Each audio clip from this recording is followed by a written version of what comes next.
আসে বিস্তারিত খবরে। কসবা গণধর্ষণ কাণ্ডের আবহে আরজিকর কাণ্ডে নিহতের বাড়িতে শুভেন্দু অধিকারী। 9 আগস্ট আরজিকর কাণ্ডের 1 বছর পূর্ণ হওয়ার দিন নবান্ন অভিযানের আহ্বান বিরোধী দলনেতার। নিহত তরুণী চিকিৎসকের পরিবারকে অরাজনৈতিক নবান্ন অভিযানের ডাক দেওয়ার আর্জি জানিয়েছিলেন শুভেন্দু। বিরোধী দলনেতার ডাকে সাড়া দিয়েছেন নিহত চিকিৎসকের বাবা মা। 9 আগস্ট নবান্ন অভিযানে নিহত চিকিৎসকের বাবা মা সম্মতি দিয়েছেন।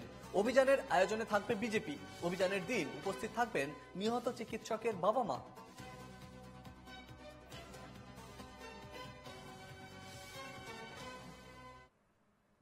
আমি প্রকাশ্যেই ঘোষণা করেছিলাম যে 9 আগস্ট ভয়ঙ্কর ঘটনার বর্ষপূর্তিতে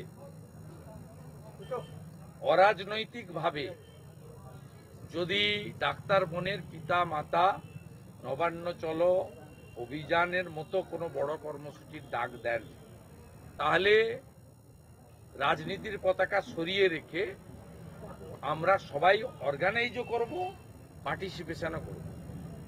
বাকিটা ওনার মুখ থেকে শুনবেন। উনি শুধু আমাকে বলেছেন, মাতৃদেবী বলেছেন যে 9 তারিখও হোক, যেভাবে গত বছর 27 আগস্ট ছাত্র সমাজ করেছিল,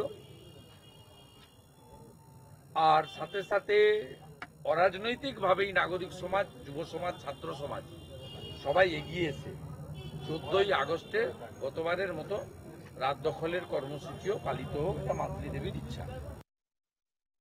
পশ্চিমবঙ্গের শিক্ষা প্রতিষ্ঠানে সে পড়াশোনা করত, সেই শিক্ষা প্রতিষ্ঠান এবং তার কর্মস্থলে তার এই আজকে নির্মম পরিণতি হয়েছে।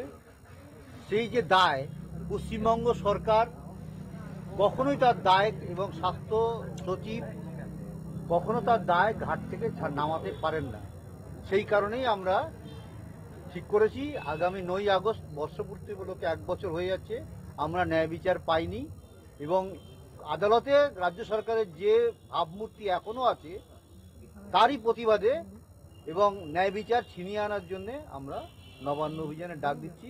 সেখানে সমস্ত রকম লোককে আমরা উপস্থিত থাকার জন্য আহ্বান জানাচ্ছি।